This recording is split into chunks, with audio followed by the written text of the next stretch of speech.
After playing quite a few matches with the new Torrential Tides expansion, I currently believe we are in what I'd like to call a triangle meta, where air beats lightning, lightning beats fire, and fire beats air.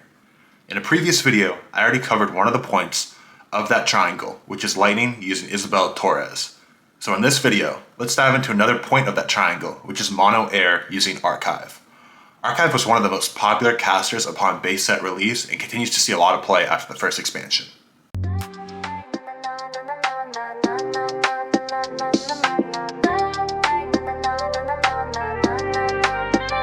Listen, tinted windows like I'm ghosting in a phantom frame.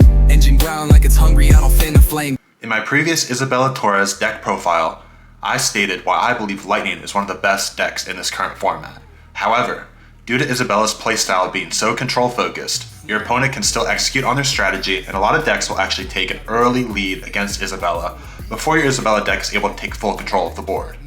This is not the case for mono air and Archive. Archive is quick, easy to play, and starts and ends strong, which is not fun for your opponent to play against unless they are playing the proper counters. This deck that I'm about to show primarily focuses around two key mechanics. One is moving creatures between lanes to take advantage of Archive's caster ability, which reads, when any friendly creature moves, give it +2 influence. The other key mechanic to use when playing mono air and Archive is playing several cards with the Soar ability. Soar allows you to take 2 points in a contested lane, which is a lane in which both you and your opponent have a creature, instead of the normal 1 point, as long as your opponent isn't playing a creature with Soar in that same lane. I try and keep all of the decks I build public so you can see what updates I am making and build them yourselves. This particular deck is available on two popular MetaZoo deck building websites at both MetaZooKeepers.com and MetaZoo.tcgdeckforge.com.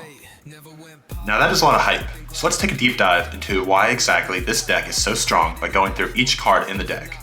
Starting off is our caster Archive, whose effect reads, when any friendly creature moves, give it +2 influence.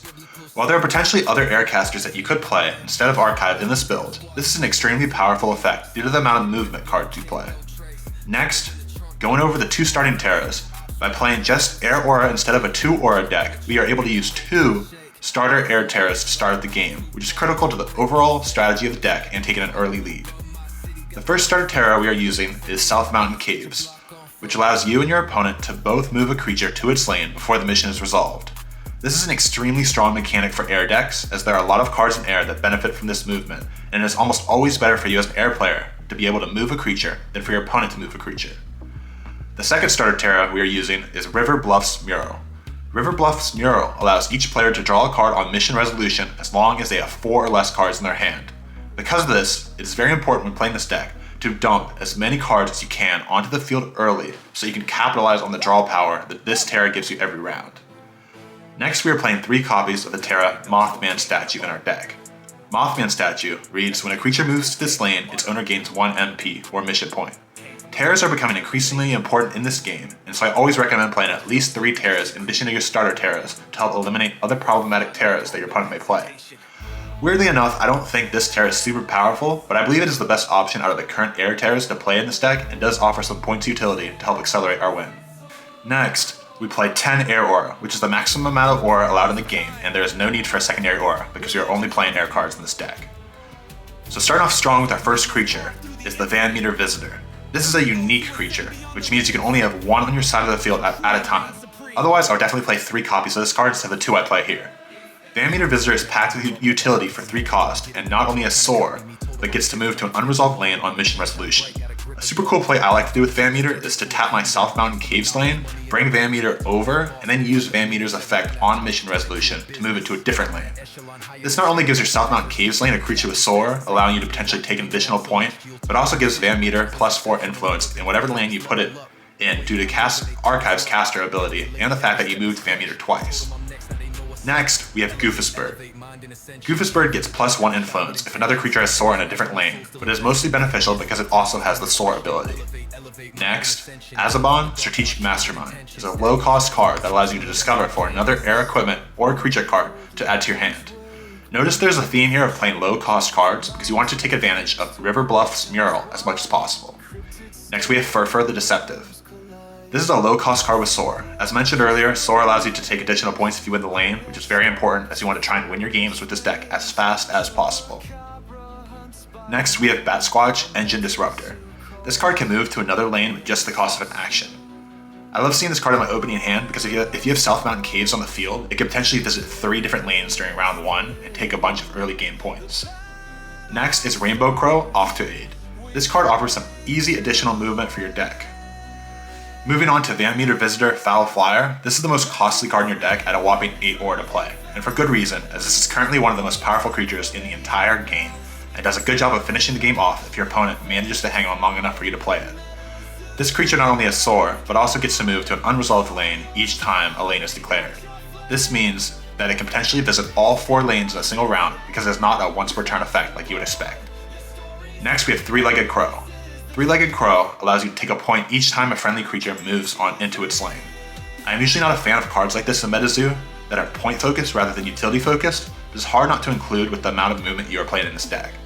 I highly suggest keeping this card in lanes with terras such as South Mountain Caves, because getting an extra few points off of moving creatures to a lane that is Three-Legged Crow can really accelerate your victory. Next, we play 2 copies of Paraton. Paraton costs a little more aura than I would like in this deck, so I only played 2 copies.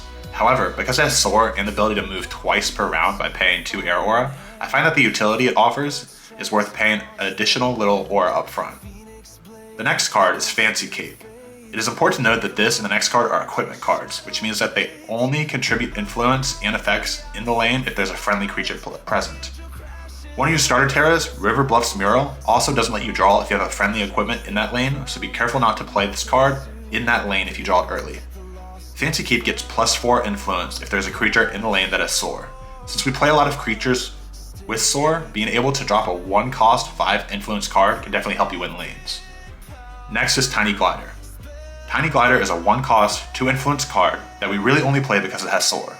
Next, moving on to the strategy cards, we start off with Burst of Wind. Burst of Wind offers easy targeted removal by shattering a card that costs 4 or less. The common target for this card is the popular 2-cost Loch Ness Monster. Next, Do a Barrel Roll is a fairly simple but powerful card. It moves a creature and draws you a card. Of note, you can also use this to move your opponent's creatures, but I would usually recommend moving your own creatures thanks to all the utility this deck gets from movement. Next, Opportune Maneuver moves a friendly creature and draws a card, which is hard to beat for only 1 aura. Next, Air in a Bottle costs 0 aura and lets you play the card and choose whether to draw a card or move a creature. If you draw this early and can use the movement to take early game points, I highly suggest doing that. Otherwise, I recommend just using it to draw a card and cycle through your deck. Next we have Penetrating Screech, which shatters a creature. While expensive at 4 aura to play, being able to take out problematic creatures your opponent plays is oftentimes critical to winning games. Lastly, we play 2 copies of Follow My Lead. Like Do a Barrel Roll, you can either move you or your opponent's cards, but usually moving your own creatures is better than moving your opponent's. I like keeping this card at 2 because 5 aura is expensive, but because of how powerful this card is, it can absolutely win you games. Anyways, let me know what you think. How powerful do you think Air is in this format? And magic is real.